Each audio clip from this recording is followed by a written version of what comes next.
Hey guys, welcome to the PiG Daily, episode number 83. And today we are going to be continuing to look at the BlizzCon finals, double checking if it was 83. Yes, it's 83. We're up to game number 4. Of course, Byun is up 2-1 at this point. Won the first game. Dark won on Galactic Process. Dark then went and wrecked him on Gettysburg. And then on Frozen Temple, the 3x Reaper won out over the Ravager Zergling all in. So let's dive straight on into game, and let's take a look at game number 4. Byun leads 2-1, and let's have a look at how this goes. So, the game sounds very quiet right now, isn't it? Oh, there we go.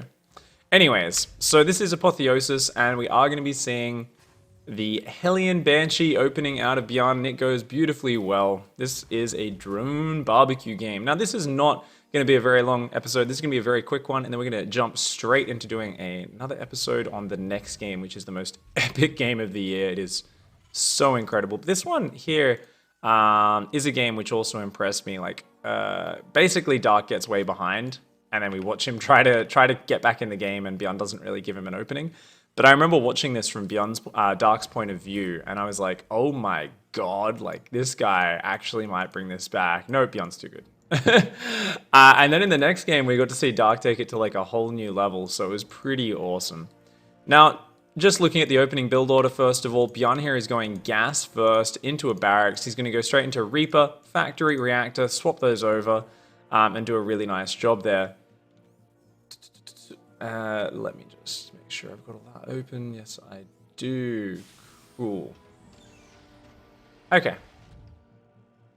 So on the other side of things, Dark here is playing so safe. The exact same build every single game in this series. 17 gas, 17 pool into like a 17 or 18 hatchery. Super safe. Doesn't like drone scouting, so this will keep him safe from proxy reapers. It will keep him 100% covered against all of that. And he always goes overlord speed, so he sees everything. Dark is the guy who never really takes an early risk to try and get ahead in drones. And he tries to always have the exact perfect response to every piece of aggression Terran throws at him. So he never ends up in that position where he loses a few drones, but because he's being greedy, it's okay. He kind of absorbs the damage and kind of continues on with it. He never ends up in that position. He never gives that tempo to Byun because he knows against a player like Byun, if he's got an edge, Byun's probably going to run away with that edge. Now, what's interesting is because he's gone pool first every game, but Byun hasn't SCV scouted, which means he has no idea if it's hatch first, he has no idea if it's pool first, and there is always a threat of a pool first player building 2 Zerglings, running them across the map, and then as your Reaper gets to the Zerg natural, you go, hey, that hatchery's kind of late. And 2 Zerglings appear, kill this SCV, delay your command center. This is something I talked about. Dark actually missed the opportunity to do this on Gettysburg, even though he won the game. And I was actually thinking, this is a huge mistake from Dark. Byun was never looking out for this, but check this out. Byun with the mind games goes through the Overlord vision and immediately cuts back around, looking for the Zerglings, and actually staying 100% safe against that. So he gives off the illusion that, hey, my Reaper's going to be arriving at your base. You need to still be a little bit careful about the regular pressure. But he loops back, checks for early Zerglings, and only then goes across the map. So just a very cute little adjustment by Byun. He also is playing quite safe here. And interestingly, as I said, Dark, on Gettysburg, he sent the Lings across the map and just kind of sat them outside the natural. And he could have sent them in, but he didn't. Here, he just leaves them in the main base. So Dark here really in a very defensive posture, just kind of assuming that Byun is always going to be ready for such a simple little pressure as that. And fair call. Of course, continuing with Overlord speed, droning, and he will be going for a third base, usually about 3 minutes 30 or so. He actually manages to snipe the Reaper though, and that is huge. This is something which is so massive because of the build which Byun is choosing. Byun here staying a little bit too long. He should know against these pool first builds that Zergling speed finishes right on 310 about 20 seconds earlier than off a hatch gas pool. And the reason that Reaper is so important is because he's building an armory. This armory up here is to do a really fast Hellbat timing with 2 Reapers. Notice he's built a second Reaper after swapping the barracks off the reactor and only then building a tech lab. The idea is you rock up with 4 to 6 Hellbats, you morph them, and your opponent only has a few queens. You can see here already going to be going up to some extra ones. And then you can use the Reaper grenades to actually bounce those queens into the Hellbats. And it actually gives you a very good chance of sniping them down. But for now, Dark comes in with the scout, sees the armory. He's already sniped off a Reaper. And he sees that factory producing still. And he's got to be very aware of what could possibly come. You can see in the production tab, the reaction. Extra queens out of Dark. Doesn't need a spine, doesn't need a baneling nest. Queens really are the answer to Hellbats. And he's well positioned here to defend. And check this out as well from Dark. This Overlord spread. He's got vision there. He's got vision out front his gold. And he's got vision on the right.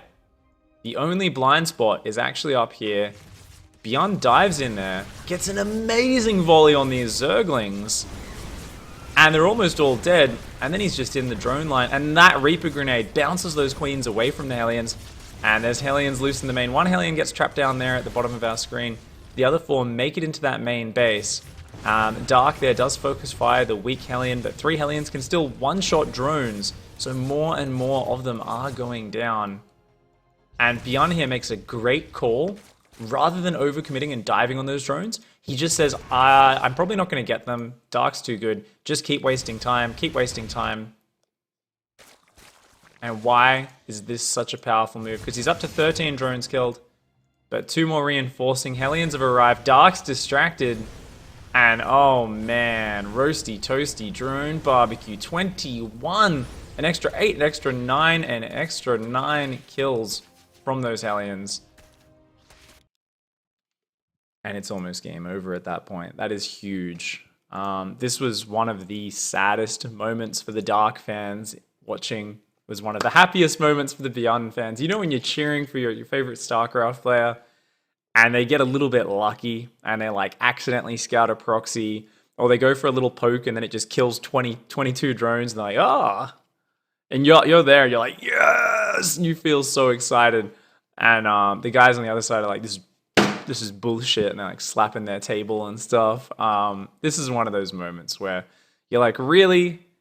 Really? He just 4GG'd Dark, he just ran some Hellions in and killed everything. And from there, it's really bad for Dark, because Dark just did a sort of all-in attack on Byun's map pick. It didn't work, he's down a map, and it's back on his map. It's Apotheosis, it's one of the best maps for Zerg in ZVT. And then to suddenly be infinitely behind like that is really, really painful. So this was a really tough situation. I think what really hurts for Dark, and I'm sure he knows this, is it was a really basic mistake, to be fair. There was nothing crazy special about these Hellions diving in here. And he had everything in position for it. Just the slightest problem with his response. So keep in mind, 2 more queens are in production. If he wanted, he could have pulled this queen down as well, like done an inject. You notice he's missed a bit of inject energy. No one's perfect, guys. No one's perfect, not even Dark. He could have injected and pulled that down. And yeah, he's got 6 more Zerglings on top of the, I think 13 he's already got out. Yeah, so he's going to go up to 19 Zerglings, which is plenty to stop 6 Hellions and a Reaper running by. Yeah. Remember his vision, though. He's got vision everywhere. He doesn't have drones he needs to protect on his third. His queens really should have stayed here. But this is where Dark makes this fatal mistake of just being like, let's just go up here, spread some creep, defend this base. I'll be sending some drones there soon. He's probably already got his hatcheries rallied there. Nope. But he's just moving his queens up. And just that slight bit of mispositioning on the queens. And then being a little bit surprised here. He spots it. Let's watch this from Dark's camera. And he kind of panics. Oops. I wanted that to be on his camera. Okay, we're on Dark's camera now. So he's here. He's doing his stuff. And, here come the Hellions. Brings those queens down. He goes, oh no, I can't let them through the choke. And he kind of derps his Zerglings there. And that was way too much damage. His Zerglings were way too clumped. This is the key mistake in this game from Dark. What he should have done is pulled the Zerglings in this direction and then spread. Split some of them to stay on the top, some to pull way south of the mineral line, and the rest to just kind of hang in the mineral line or behind it where his initial click was. And only then a move. If your Zerglings spread out, you want to be like, I think of that really dumb scene in Guardians of the Galaxy where all the spaceships kind of combine to create a wall. You want this thin, shitty wall of Zerglings, basically. And as shitty and thin as it is, and as quickly as it will get roasted by the Hellions won't be able to move through that shitty wall while they're roasting it. And that will buy enough time for your queens to dish out damage. And it'll just minimize the splash damage enough. Your Zerglings will do so much that they'll get like 1 or 2 Hellions through at most. They can't really kill the drones. You'll be completely fine. But just messing that micro up, such a crucial thing. In the heat of the moment, this is a mistake you can't afford to make here as Dark. And we see here just way too much damage going down all at once. One volley. He's done very little damage to the Hellions, hasn't really stopped them. And now by the time he starts spreading, he's got like 4 Zerglings left. They were all way too wounded. That Reaper Bomb is just brilliant. So Dark here, Queen's slightly out of position, but most importantly, panicked with the Zerglings, and he threw them away. It's always better to be patient with those Zerglings. I think what happened is Dark kind of said to himself, you know what, I gotta, the sweet spot, right? The spot where those Hellions do 0 damage is if your queens are standing like here, those Hellions try to dive past, and you never let them through this choke point. So you never let them through there, and your Zerglings kind of come in from like this beautiful like arc, right? Where they're spread as far as possible, and like the Zerglings just like wrap around the Hellions, they don't get in and don't do any damage. And I think Dark still kind of had that in his mind as what he should do. Like, no, I can't let you get in there. But his Zerglings were way too clumped, because they were coming from up here. If they were coming from down here, and he kind of spread them a bit, then it would be okay, but you can never just A-move a ball of Zerglings at Hellions. You always want to be pre-split as much as possible as well, to make things easier for yourself, and that can make a big difference. Beautiful drone barbecue skills from Byun though, gets himself way ahead, and that's, you know, that's almost game from there. Dark has to play pretty godlike to bring it back. So let's talk about trying to make comebacks happen. Comebacks are pretty damn hard to make happen, but there's something where you usually want to try and gamble a little bit. You want to say, well, I can't just focus on everything that I normally focus on. So let's look at how Dark tries to bring it back here. The first thing as a Zerg player you always want to do is focus on minerals when you're coming back. Now, we do notice that Dark does put back on a single gas geyser immediately, but he doesn't put back on the gas in the main. The reason he's putting on the gas geyser in the natural is because upgrades are very important in this matchup. He knows that even though he should just focus almost purely on minerals, he does need to get upgrades alongside that, or his Ling Bane will not work. It just won't be able to trade efficiently. So he's saying, all right, I'll put a couple of drones on that gas, but other than that, fully saturate the gold base, the most important base to be mining, and just re-drone these bases. And he only resaturates this second gas as he's getting his main almost fully saturated again. Personally, I almost wish, like, a part of me is like, oh, I almost wish he even delayed the second gas. But if you think about when the next big attack of Marines and Stim and Medivacs is going to come, I'm pretty sure Dark's already foreseeing like that moment coming, and he's saying, you know what, I need Baneling speed, which is why the Lair and the Baneling nest need to be finished in the near future so we can start at that Baneling speed upgrade.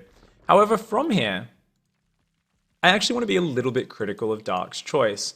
I feel like it's a hard situation, don't get me wrong. You're always probably going to lose 80% of the time from this position. But you can maybe bring it up to losing only 70% of the time. Maybe you can bring your chances up from 20% win to 30% win if you play it in a very smart way. And I really feel like Dark here kind of went to, I guess, what a default Zerg response is, where he just starts taking a full 4 gas quota, and he's even going to go for an infestation pit in the near future here. And this here is a decision which I can't really get behind. So basically, I talked about that idea of you want to gamble. You want to kind of cut something out of your build because you can't just do everything as normal. But I feel like Dark here at first, he was getting his mineral income back in a good position, which is exactly what he needed to do. But then I think he defaults to a mistake, which I think a lot of Zerg players make in ZVT when they're behind. And, you know, I'm sure, obviously, Dark's an amazing player, but is playing your standard game really going to work when you've lost 22 drones at 4 minutes into the game, 4 minutes 35 minutes into the game? Like, is that really going to work? I don't think so. I think it gives you a very low chance of success. I think so many Zergs are like, nah, I'll make Ultras. Ultras will win me the game. If I get to Ultras, I win. That's my comeback card. But you've got to think about how far down the line Ultras are. And if you're already immediately drastically behind, there are going to be many skirmishes, many engagements up to that point. So no matter how perfectly you play, if you're still just teching towards Ultras and investing money and all that gas, that infestation pit, it does not help you in your immediate engagements. What do you fight Terran with in the mid-game of Zerg vs. Terran? It's Queens, it's Zerglings, it's Banelings. It's a very mineral-heavy army, a little bit of gas for the Banelings and the upgrades, and that's about it. And that is what allows you to push back the Terran pressure. It's what allows you to spread creep. It's what allows you to take potentially good trades which give you then the room to kind of tech a little bit later. And I feel like this is something where Dark went just a little bit on autopilot here. What I would have loved to see is him say, I'm just going to stay on 2 gases. I'll maybe add a 3rd gas, but really focus on getting a faster 4th hatchery. Focus on getting a faster macro hatchery. Cut out at least one of these extra gases where he's going up to 4 gases. Cut the infestation pit. And focus purely on Ling Bane off 3 base mineral saturation. Now, he does stop at 3 base mineral saturation. Why is this a good idea? Why not drone the 4th? Normally, you build a few drones for the 4th. Well, he knows he's far enough behind. So Dark here says, I need to take a good engagement. The first couple of engagements, if I can actually commit less to economy, less to tech than I normally do, mass up units, maybe I can just, defend a push decently and do pretty well. The problem is, if you don't have enough units, Terran can just out-micro you. Terran, you don't have the numbers, they can push in constantly, they can be unrelentlessly aggressive, tripping over me words. And yeah, generally you just give them the opportunity to take very easy, good trades, and it's very impossible to put pressure back on them. We're going to see Dark here start to realize, shit, I need to put pressure back on my opponent. He sneaks a bunch of Zerglings down the right-hand side of the map and morphs some Banelings. But it's a pretty small Baneling counterattack, and look at what he's got at home. He's trying to go Infestation, he's got a bit extra gas, he just has so few Zerglings here. And whilst obviously he's against a few Hellbats, so he does need a fair few Banelings at first, he really struggles to shut this force down. Ends up finally killing those Hellbats, but all the Marines get on out of there. He does do a nice little Baneling counter at the same time. The problem is, that doesn't really do effective damage. This is actually not a good trade for Dark, or at least it's a very kind of trade. Why? Because Byun's already at 53 SCVs. You don't actually need a very high worker count if you've got a gold base, because there's only 6 mineral patches. The reason that actually does do good damage though is because Byun here in the next 2 minutes doesn't transfer workers out of his main for quite a long time, even though his mineral patches are all just about to start running out. And that does mean that Byun's income does dip quite a bit in the next few minutes, down to 2,300, whereas it was up at about 3k pretty steadily while he was fully mining that gold base. But we see here just a too few Zerglings and Banelings in all of these engagements. And don't get me wrong, having a few more Ling Bane doesn't necessarily just magically solve the very hard situation Dark's in, but I do think it would have given him a little bit of a better chance. I think he played very well at first, focusing on his minerals to recover, but I think then he just got a little bit ahead of himself and trying to tech up.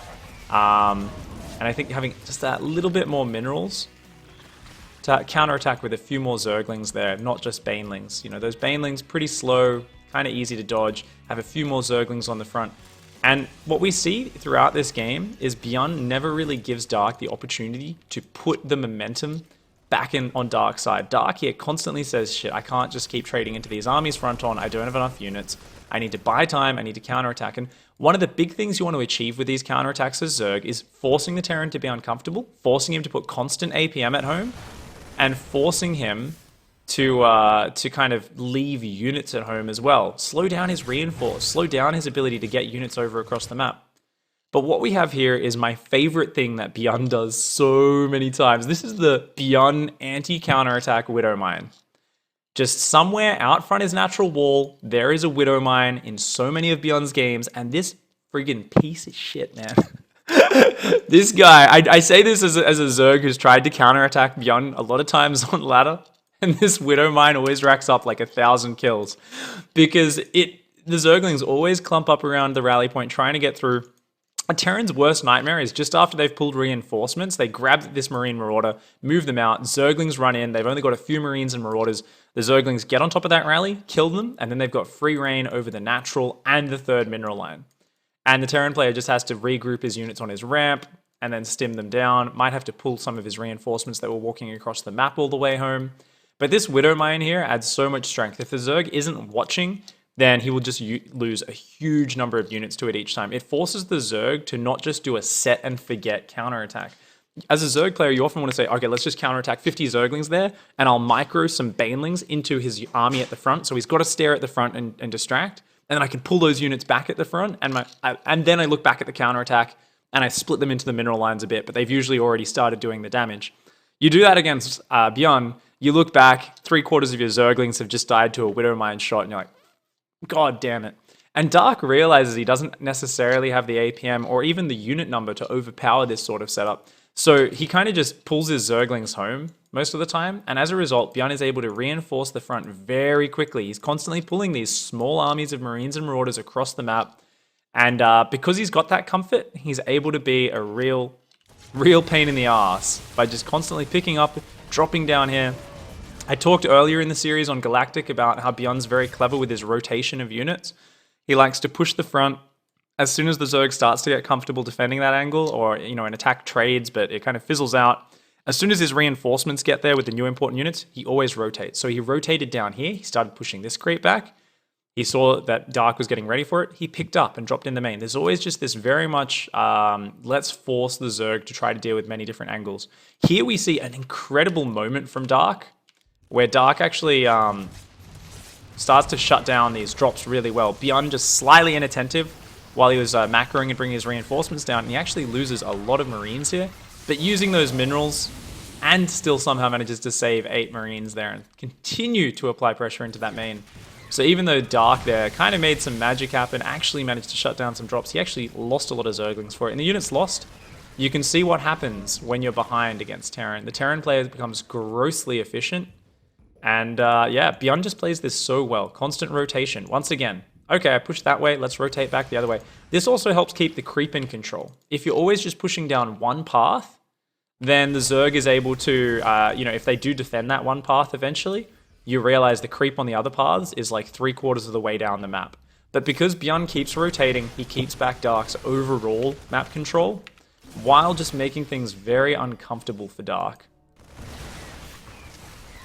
Once again, another counterattack, which unfortunately runs into a couple of Widow Mines and is unable to commit.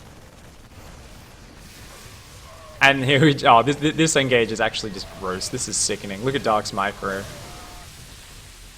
Oh my god.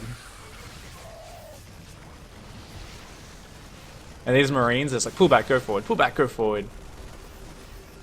And that's a dead hatchery. And that's about game at that point. So Dark, he played pretty well to come back. I do wish he focused a little bit more on having a bit more Ling Bane, delayed the Infestor tech, skipped out on one of those gas guys just a little bit. But at the end of the day, it all came back to the roasty toasty barbecue in the start. A nice opening from Byun, going for the fast Hellbat opening. He did mess up by losing that Reaper. And I think that's a big part of why he chose to kind of poke with the Hellions rather than committing with the Hellbats. Remember, he had an armory, he never used it. It was probably, in my opinion, because he'd lost that Reaper, he thought, yeah, he's seen the Hellions, he's seen the armory, he knows this is coming. I've probably got more chance using my mobility. And to be fair, that's probably a big part of what Dark might have been thinking as well, where those queens moved up to the gold hatchery, where you think, okay, those Hellions have probably rotated, they're going to come around, morph Hellbats and hit the gold. In hindsight, Dark should look at that replay and say there was an Overlord watching. I would have seen that coming. The queens should have stayed in position. But most importantly, his Zerglings shouldn't have derped into those Hellions. They should have spread out into that beautiful, beautiful concave where they create the shitty Zergling wall, which is actually incredible because Hellion Splash is kind of bad against Zerglings if they're spread out. It just doesn't hit them because the Hellions do, of course, shoot in that line. So yeah, that's that game.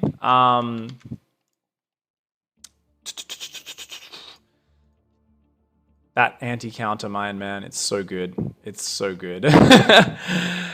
Cool. So very good game from Byun. Just plays kind of perfectly from ahead. Dark plays pretty well. His counterattacks kind of get thwarted a little bit though, and isn't quite able to bring it back at all. Just too far behind from that drone barbecue. And a common question people say is, and there's one in chat from Attack of the 50-Foot Jesus. It says, do you think Spire would have helped Dark? Not at all. He had absolutely no money to make a Spire. Spire would have been his sure death. There's no way you could afford Spire. He would have needed even more gas to make that work. So it's something where he needed to focus on less gas, less tech, and just have more Ling Bane to actually be able to win one of those battles. Realistically, though, I think that only brings his chances up a few percent. I think losing 22 drones that early is just too many. All right, guys, thank you so much for hanging out. I do appreciate that. I will be doing another daily right now. If you're watching on YouTube, it should be up as well. And that's going to be the best game of 2016. Game 5 on Sejong Station coming up next. So thanks for hanging out, guys. Don't forget to hug a watermelon, kick a walrus, and of course, punch a cactus to the moon. I'll catch you guys next time. Goodbye and good night.